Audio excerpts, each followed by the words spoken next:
शिवाय। और भैया श्री पुष्पेंद्र यादव जी कटेरी वालों की ओर से 51 मुद्राएं भगवान की आरती में साधुवाद। श्री सांब शिवाय नमः। श्री गुरु चरण कमलेभ्यो नमः।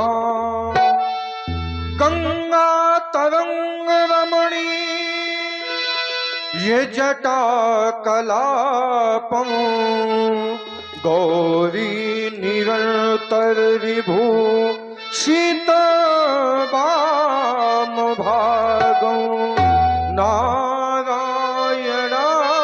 प्रियमन गमदापहारं वाराणसीपुरपत्यों भजो विश्वनाथम। तो शीश जटाओं से शोभित हो ये देव धुनी जलधारा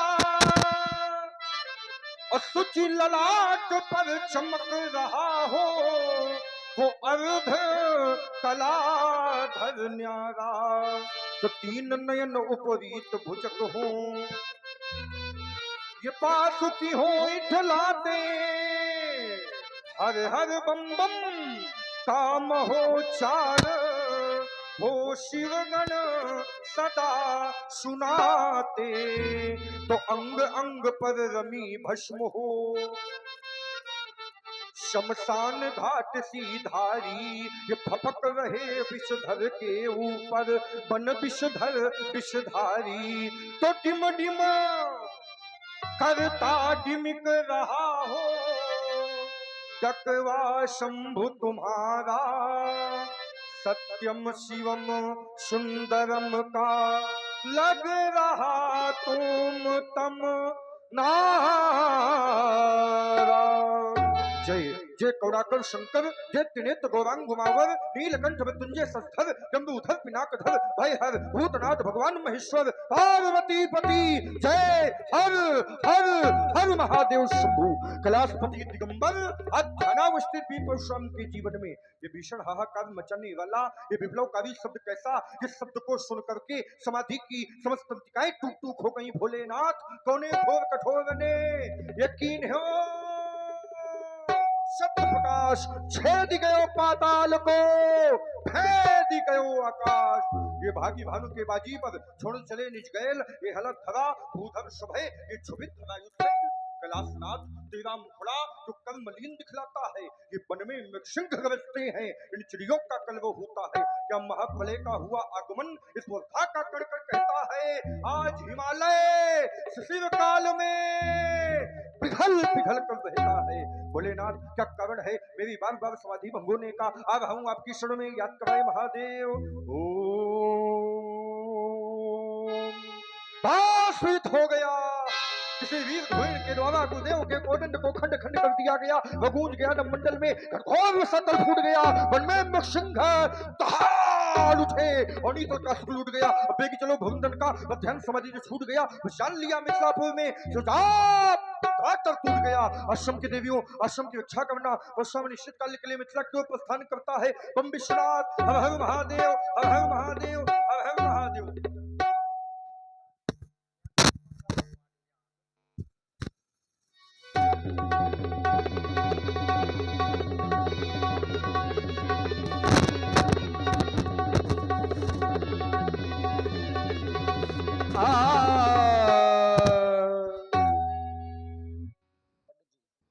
व्यवस्था को बनाए रखिए।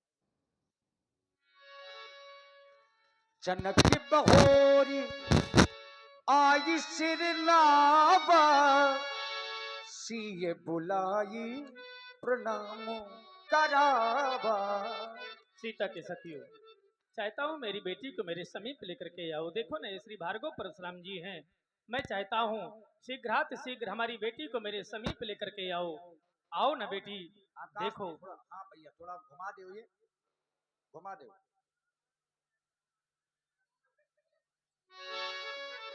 आओ बेटी इनके श्री चरणों में नतमस्तक होकर के प्रणाम करो, नतमस्तक होकर के प्रणाम करो।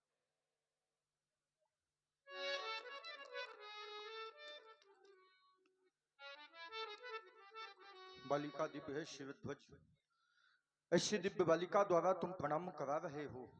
इस बालिका को देखता हूं ऐसे लगता है निशा सुंदरी के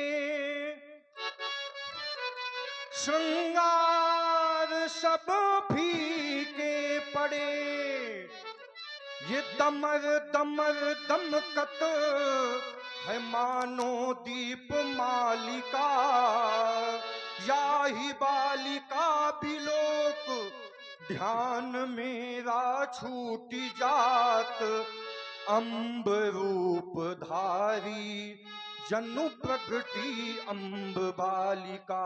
बालिका दिव्य है शिवध्वज, जानना चाहते हैं बालिका की प्राप्ति कहाँ से? तपोनिष्ठ यह बालिका हमारी आत्मजा नहीं अपितु धरात्मजा है।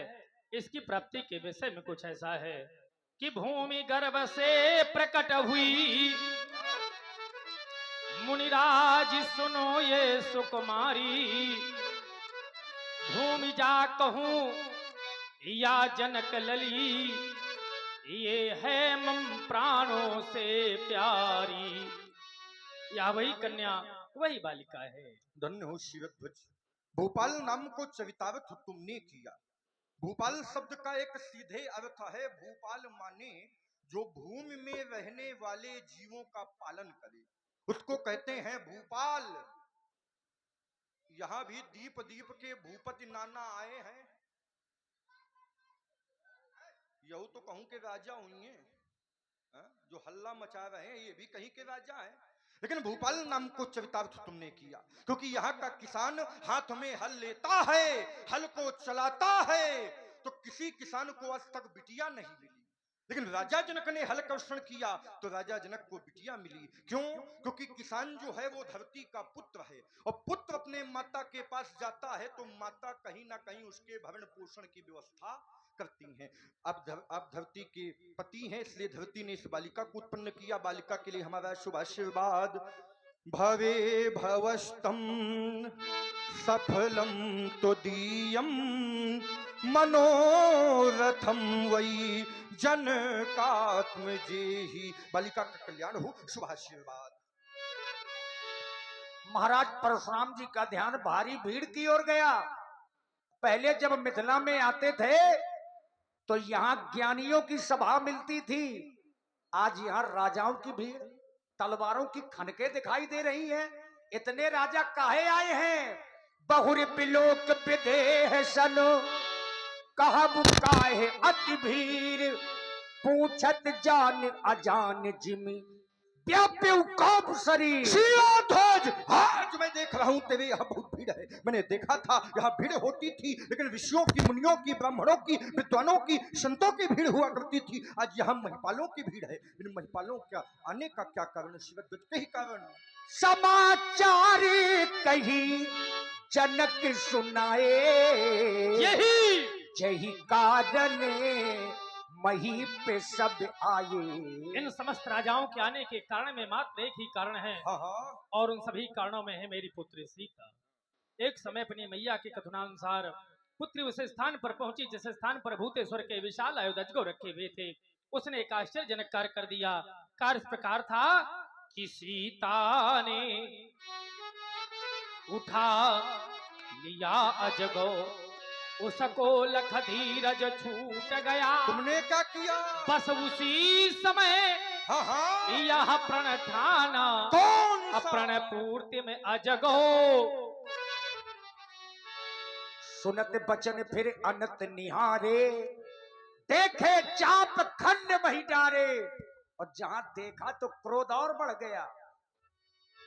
माता पार्वती द्वारा पोषित पिनाक शस्त्रागारों के मुकुट तुम्हारा खंडन करके संसार में मानवता पर एक कुठाराघात हुआ है। आज नहीं छोड़ा जाएगा कोई राजा, नहीं छोड़ा जाएगा कोई महिपाल, और सबसे पहले नहीं छोड़ा जाएगा ये राजा।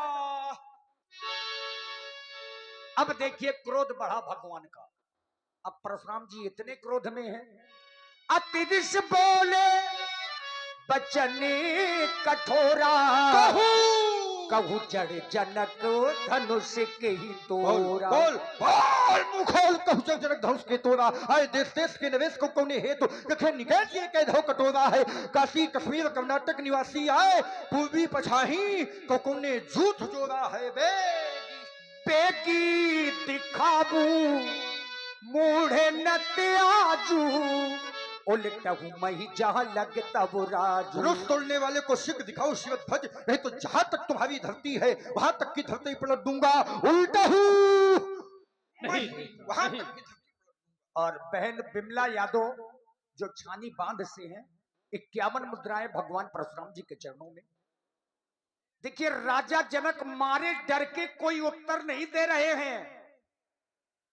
अब परशुराम जी का क्रोध देख करके दुष्ट राजा वो मन ही मन प्रसन्न है कि अच्छा हुआ जो धनुष हमारे द्वारा नहीं टूटा, नहीं तो पता नहीं आज मारे जाते। ये सोच करके दुष्ट राजा प्रसन्न है। पूरी मिथिला समाज डर गई भगवान परशुराम जी के क्रोध से, लेकिन राम जी बेचारे आगे आगे। सब है बिलो के लोग सब जान जान की भीर, हृदय न हर्ष विषाद कछु बोले श्री रघुबीर। हे नाथ, शंकर जी का धनुष तोड़ने वाला कोई आपका दास ही होगा। नाथ शंभुधनु भंज निहारा, होई है को एक दास तुम्हारा। आए सुकाह कहिए के न मोहि, बार बार बिनवऊ मुनि तोहि। बार बार बिनवऊ मुनि तोहि। शिव धनुष तोड़ने वाला भी कोई शिव प्यारा ही होगा। नहीं नहीं राम, जिसने ऐसा अपराध किया, कौन है? वह दास तुम्हारा ही होगा। जो कृपा पात्र है गुरुओं का, जो कृपा पात्र है गुरुओं का, वह कभी किससे डर सकता है। जिस पर है कृपा ब्राह्मणों की, यही काम वही कर सकता है। यही काम वही कर सकता है। अस्तु हे नाथ, मेरे लिए क्या आज्ञा है? राघवेंद्र तुमने कहा भगवान शंकर के आयुध का खंडन करने वाला। और आप हैं पुनः फूड किंग मुस्कुरा से, फूड किंग मुस्कुरा से भाई सत्यम राजपूत जी 100 पुष्प मुद्राएं भगवान परशुराम जी के चरणों में प्रदत्त कर रहे हैं। बहुत बहुत धन्यवाद। राघवेंद्र तुमने कहा भगवान शंकर के आयुध का खंडन करने वाला मेरा दास नहीं होगा। राम वो मेरा दास नहीं है, वो मेरा सेवक है। अगर सेवक है तो क्या करे व्यास जी? सेवक सो जो करे शिवे काई, अरि करनी कदी कदी ये लड़ाई। सेवकाई चरणों की सेवा की नहीं राम। जिसने भगवान शंकर के आयुध का खंडन किया है, हमारे सामने आवे, हमारे धनुष को उठावे और उसकी पतंजा को चढ़ावे। अगर ये सेवकाई हो गई तो फिर लड़ाई ना होगी। नहीं तो सुनहु राम, सुनहु राम जहि सो धनु तोरा, सहस बाहु समसोर पुमोरा।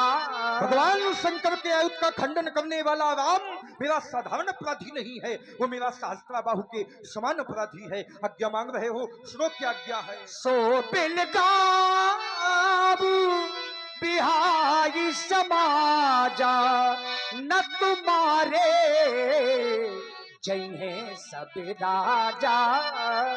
राघवेंद्र धनुष तोड़ने वाले कोई सभा से अलग कर दिया जाए, नहीं तो ये सभा ही धनुष तोड़ने वाले से अलग हो जाए। तो जितने भी राजा बैठे हैं यहाँ से लेकर वहां तक, वहां से लेकर वहां तक और जहां से लेकर तहां तक न तुम्हारे जी हैं सब राजा। राघवेंद्र सभी राजा मारे जाए। सुनी मुनि बचनो। आइए भाई, अब देखिए, कल से जिस समय की प्रतीक्षा हम आप सबने की है, अब पूरी लीला में जिस चीज पर हमने फोकस किया है वो यही समय है।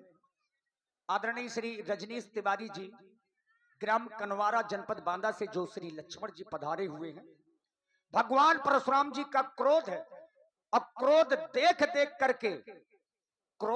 देख करके लक्ष्मण जी केवल मुस्कुरा रहे हैं। परशुराम जी को लगा कि ये बालक उद्दंड है, मैं क्रोध कर रहा हूं, ये मुस्कुरा रहा है। इसी में आप हैं श्री पिल्लू प्रजापत जी मुस्कुरा से, पिल्लू प्रजापत जी 51 पुष्प मुद्राएं, श्री राघवेंद्र परिहार जी करारागंज मध्य प्रदेश से 100 पुष्प मुद्राएं आपकी ओर से भगवान परशुराम जी के चरणों में। श्री सूरज मुखिया जी 51 पुष्प मुद्राएं आपकी ओर से भी। सुनी मुनि बचनो लखन मुस्काने, बोले परशु धरहि अपमाने। सुनी मुनि बचनो।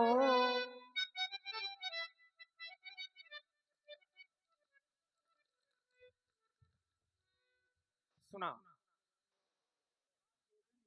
आप सभी लोगों ने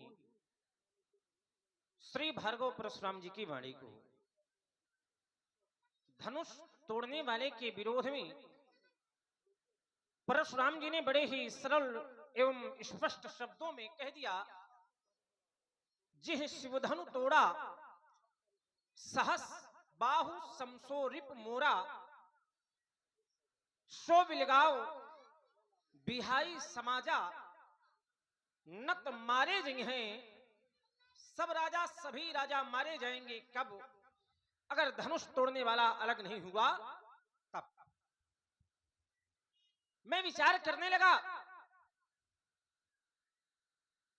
जब तक धनुष का खंडन नहीं हुआ था तो समस्या थी कि कोई धनुष को नहीं तोड़ रहा।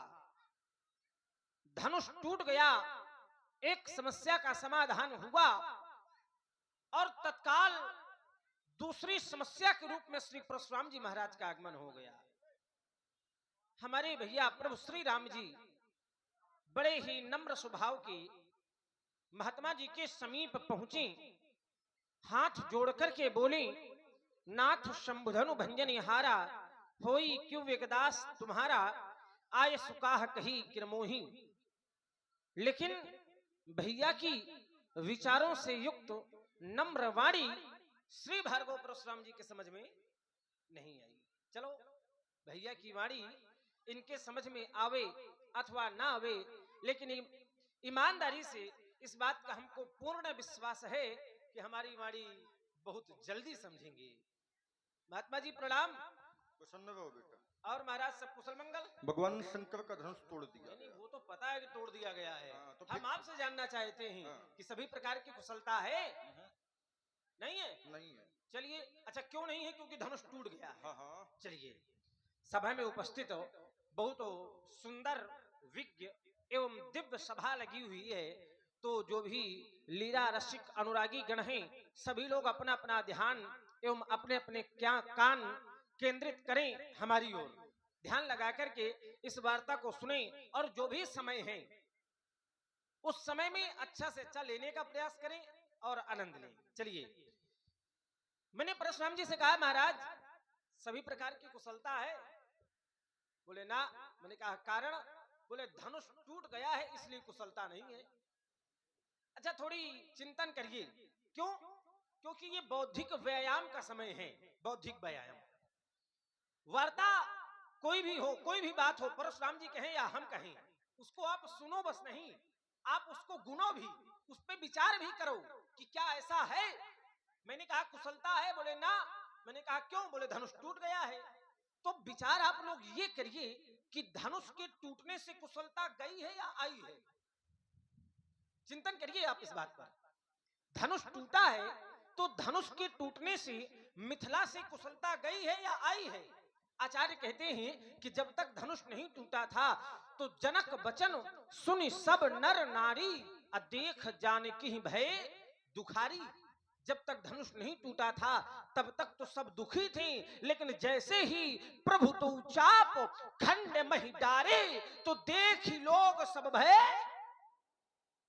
सुखारे। सुखी हो गए कब?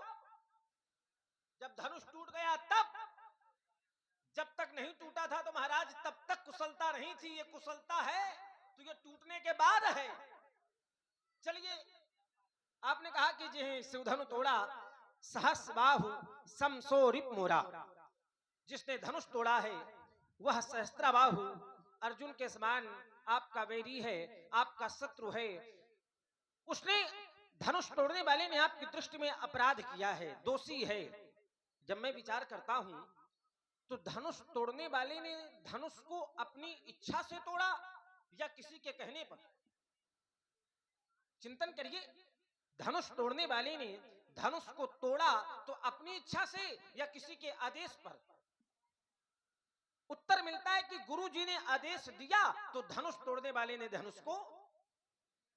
आचार्य कहते हैं मातु पिता प्रभु गुरु के बाणी विनय विचार करी शुभ जानी। माता पिता प्रभु और गुरु की वाणी पर कोई भी विचार नहीं करना चाहिए, कुछ स्थानों को छोड़कर कोई भी विचार नहीं करना चाहिए, बिना विचारे ही शुभ जानकर कर देना चाहिए। क्योंकि उचित की अनुचित किए विचारू धर्म जाई सिर पातक भारू।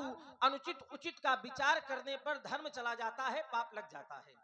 कहने का अर्थ यह कि माता पिता प्रभु और गुरु जी यदि कोई आदेश दें, आप उस आदेश का पालन करें तो वो कार्य अच्छा हो या बुरा हो, लेकिन उस कार्य के करने पर आपको कोई दोष नहीं लगेगा। विचार करिएगा, ध्यान दीजिएगा। गुरु जी, माता जी, पिताजी कोई आदेश दें और वो कार्य अच्छा हो या बुरा, आप उसको करें तो उस कार्य को करने का आपको कोई दोष नहीं लगेगा। धनुष तोड़ने वाले ने धनुष को गुरु जी के आदेश से तोड़ा है, और जो कार्य गुरु जी के आदेश से किए जाते हैं उन कार्यों में कोई दोष नहीं होता है। तो फिर परशुराम जी महाराज धनुष तोड़ने वाले को दोषी क्यों मान रहे हैं? क्योंकि धनुष तोड़ने वाले ने धनुष को अपनी इच्छा से नहीं, गुरु जी के आदेश से तोड़ा है। और जब गुरु जी के आदेश से धनुष टूटा है तो फिर धनुष तोड़ने वाला दोषी कैसे हो गया? कम शब्दों में समुचित उत्तर की अपेक्षा करता हूं। अपार क्रोध है बहुधन भी तोरी लड़काई अश्रिस कबहू नकीन गोसाई। मैंने बाल अवस्था में बहुत सी धनुषा तोड़ी है, तब आपने ऐसा क्रोध नहीं किया गया। आज अपार क्रोध किया जा रहा है। इस धनुष पर ममता, अगर इस धनुष पर आपकी ममता है तो उसका हेतु क्या है, कारण क्या है, जानना चाहता हूं महाराज।